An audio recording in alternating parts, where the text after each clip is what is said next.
Assalamualaikum warahmatullahi wabarakatuh. Kami dari kelompok 4 akan menjelaskan atau memaparkan materi kelompok kami yang berjudul Analisis Kegiatan Operasi. Bismillahirrahmanirrahim. Saya Ade Febriani Kantina dengan NIM 1057311271618 sebagai pemateri pertama. Baik, langsung saja saya jelaskan atau memaparkan materi saya, yaitu analisis kegiatan operasi. Kegiatan operasi mencerminkan penerapan dan pelaksanaan kegiatan usaha perusahaan dengan menggunakan sumber daya yang ada atau hasil kegiatan investasi yang diperoleh dengan sumber pendanaan dari hasil kegiatan pendanaan. Terdapat 5 kegiatan operasi utama yang dilakukan perusahaan, dimulai dari kegiatan riset dan pengembangan, pengadaan, produksi, penjualan, dan administrasi. Manajemen diharuskan mengambil keputusan yang tepat untuk bisa mencapai tujuan perusahaan dengan cara menetapkan komposisi kegiatan operasi yang tepat. Selanjutnya yaitu komponen-komponen kegiatan operasi perusahaan. A. Klasifikasi laba. Untuk kepentingan analisis diperlukan pengklasifikasian laba dan komponen pembentukan laba yang tepat. Wild mengklasifikasikan laba dan komponennya ke dalam 2 dimensi. Yang pertama yaitu operasi dan non-operasi, yang kedua yaitu rutin dan tidak rutin. B. Analisis atas komponen-komponen laporan laba rugi. Yang pertama yaitu pendapatan. Pendapatan adalah arus kas masuk yang terrealisasi atau yang akan terrealisasi yang bersumber dari aktivitas utama perusahaan. Contoh dari pendapatan adalah pendapatan dari penjualan barang dagang.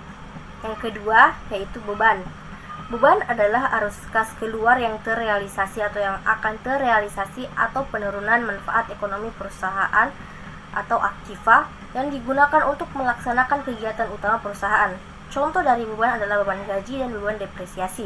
Sedangkan kerugian adalah penurunan aktiva bersih perusahaan yang diakibatkan oleh kegiatan yang tidak bersifat kegiatan utama. Analisis atas beban yang dilaporkan perusahaan akan dibagi ke dalam jenis-jenis beban berdasarkan fungsinya. A. Analisis atas harga pokok penjualan dan laba kotor. B. Analisis atas beban penjualan. C. Analisis atas beban depresiasi. D. Analisis atas beban pemeliharaan dan perbaikan. Dan yang terakhir yaitu E. Analisis atas beban umum dan administrasi. Baiklah, itulah materi yang dapat saya paparkan. Selanjutnya akan dilanjutkan oleh teman kelompok saya. Saya Nur Afni Eliza AM akan melanjutkan materi selanjutnya. Adapun analisis atas beban yang dilaporkan perusahaan akan dibagi ke dalam jenis-jenis beban berdasarkan fungsinya. Yang pertama adalah analisis atas harga pokok penjualan, yang dimana harga pokok penjualan biasanya merupakan komponen beban tertinggi yang harus diakui oleh perusahaan. Pasaran harga pokok penjualan ini akan dipengaruhi oleh metode penilaian persediaan yang digunakan. Harga pokok penjualan mengurangi nilai pendapatan atau penjualan yang dihasilkan perusahaan dan menghasilkan apa yang disebut sebagai laba kotor. Laba kotor menjadi salah satu tolak ukur kinerja utama perusahaan. Argumennya adalah karena komponen beban dan rugi yang lainnya harus bisa tercover oleh besaran laba kotor, dan laba bersih akhir yang dilaporkan perusahaan adalah nilai sisa akhir laba kotor setelah dikurangi dengan komponen beban dan rugi yang lainnya. Selanjutnya yang kedua, analisis atas beban penjualan.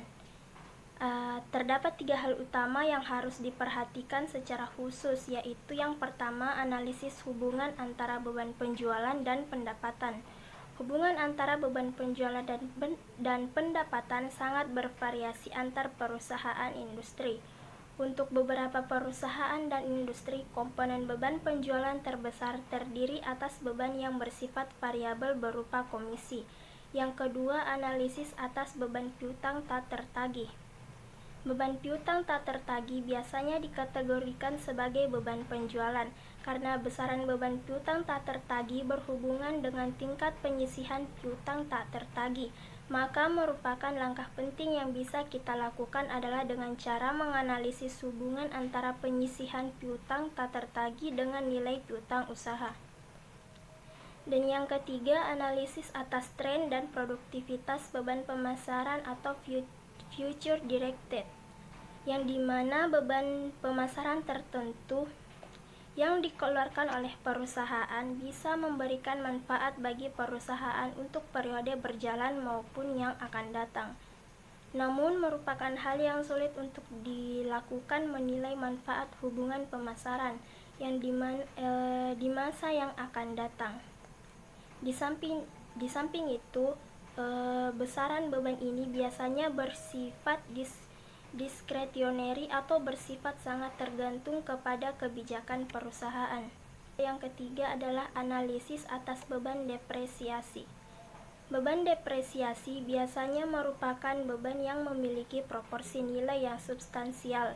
Industri manufaktur atau industri yang bersifat ekspenditur lainnya termasuk memiliki proporsi beban depresiasi yang besar.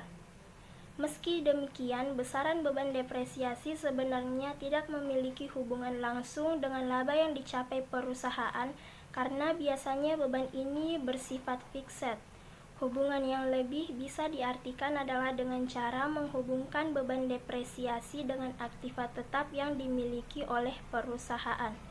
Sekian dari saya. Wassalamualaikum warahmatullahi wabarakatuh. Saya Amirawati akan melanjutkan materi selanjutnya, yaitu analisis atas beban pemeliharaan dan perbaikan. Beban pemeliharaan dan perbaikan besarnya bervariasi antara perusahaan dan industri. Beban ini akan sangat berpengaruh bergantung pada besarnya investasi dan dalam aktivitas tetap dan tingkat produksi perusahaan. Komponen beban pemeliharaan dan perbaikan bisa bersifat variabel ataupun tetap, sehingga tidak secara langsung berhubungan dengan naik turunnya nilai penjualan. Oleh karena itu, untuk mengevaluasi hubungan antara penjual, beban pemeliharaan dan perbaikan, langkah pertama yang harus dilakukan dalam mengidentifikasi apakah beban pemeliharaan dan perbaikan bersifat variabel ataupun tetap. Selanjutnya yaitu analisis atas beban umum dan administrasi.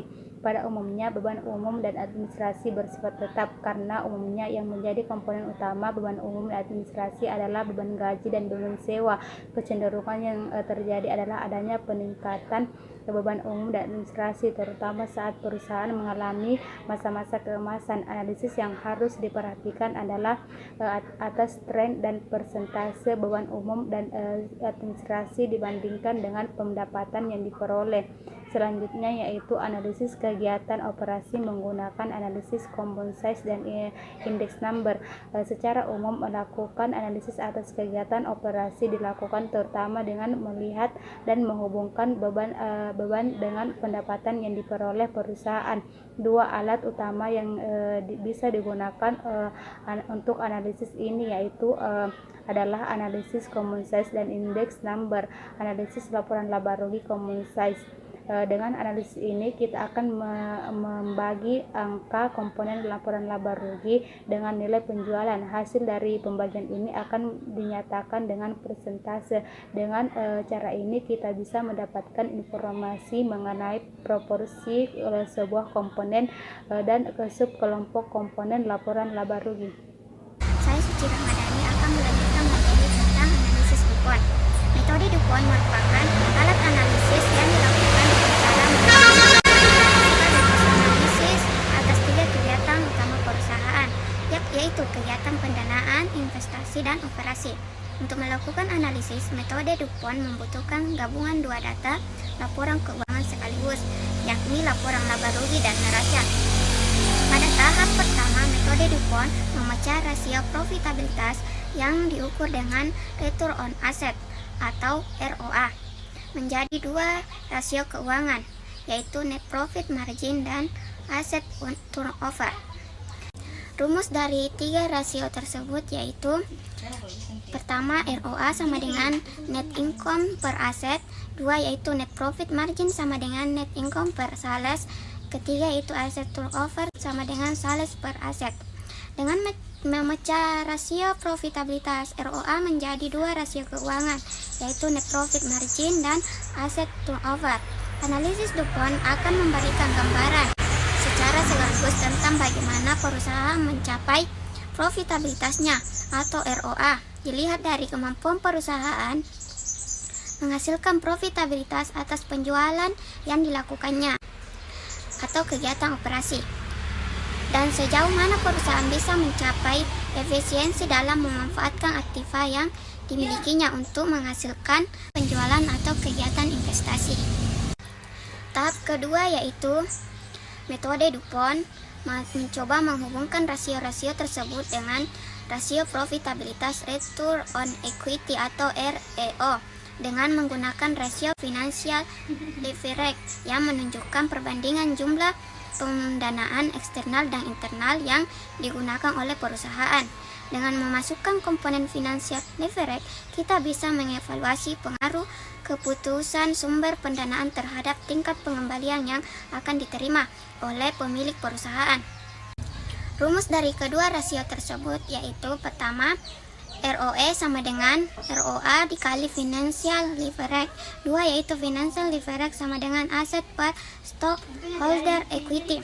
Jika menghubungkan rasio-rasio tersebut sekaligus, maka kita bisa mendapatkan rumusan yang bisa kita jadikan sebagai alat deteksi awal atas 3 kegiatan sekaligus yang dilakukan oleh perusahaan. Perkenalkan, nama saya Nining Ardila dengan NIM 1057311280018. Saya di sini akan melanjutkan materi dari teman saya, yaitu menggunakan data laporan keuangan PT ABC dan PT Y, juga dengan menggunakan hasil analisis atas kegiatan pendanaan, investasi, dan operasi atas keduanya. Berikut ini adalah analisis penggunaan sistem DuPont. Baik, kita bisa lihat contohnya. Pada PT ABC pada tahun ke-1 ROE sebanyak 17,8%, pada tahun kedua 8,29%, dan seterusnya. Sedangkan pada PT Y pada tahun pertama itu ROE-nya adalah 46,61%, sedangkan pada tahun kedua yaitu 44,14%, dan seterusnya. Kalian bisa lihat contoh di atas. Untuk ROE-nya sendiri pada PT ABC pada tahun pertama yaitu 6,62%, sedangkan pada PT Y pada tahun pertama yaitu 18,75%. Sedangkan untuk net profit margin tahun pertama itu 3,93%, sedangkan untuk PT Y yaitu 5,93%. Untuk aset turnover pada tahun pertama yaitu 868, dan untuk PT Y itu 3,16 pada tahun pertama. Untuk financial leverage tahun pertama untuk PT ABC yaitu 2,58, sedangkan untuk PT Y pada tahun pertama itu 3,06. Secara umum, tingkat profitabilitas PT Y adalah lebih baik dibandingkan PT ABC. Hal ini bisa terlihat dari rasio profitabilitas ROA yang dihasilkan oleh PT Y adalah lebih besar dibandingkan PT ABC. Yang kedua, tingkat pengembalian yang diterima oleh pemilik perusahaan PT Y jauh lebih besar dibandingkan dengan tingkat pengembalian yang bisa diterima oleh pemilik PT ABC. Hal ini bisa terlihat dari rasio profitabilitas ROE yang dihasilkan oleh PT Y adalah lebih baik dibandingkan dengan PT ABC. 1. Tingkat profitabilitas PT Y yang lebih baik dibandingkan dengan PT ABC ternyata disebabkan oleh kinerja operasi yang dihasilkan oleh PT Y adalah lebih baik dibandingkan dengan PT ABC. Hal ini ditunjukkan dari net profit margin PT Y lebih baik dibandingkan dengan PT ABC.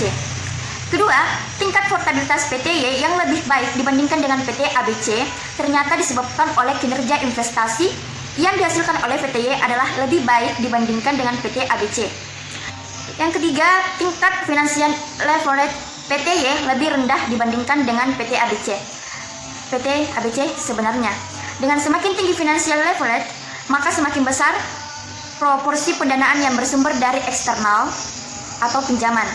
Sampai dengan titik tertentu, perusahaan memiliki kesempatan untuk bisa meningkatkan jumlah pengembalian kepada pemilik perusahaan dengan memperbesar jumlah uang. PT ABC sebenarnya memiliki kesempatan tersebut karena pemilik multiplier atau financial leverage yang lebih besar kepada pemilik perusahaan. Namun hal ini tidak bisa terjadi karena kegiatan investasi dan operasi PT ABCD tidak mendukung hal itu. Itulah tadi pembacaan materi dari kelompok 4. Semoga bermanfaat untuk teman-teman semua. Saya akhiri dengan mengucapkan semua kita segera bertemu kembali di dalam kelas dan bertatap muka.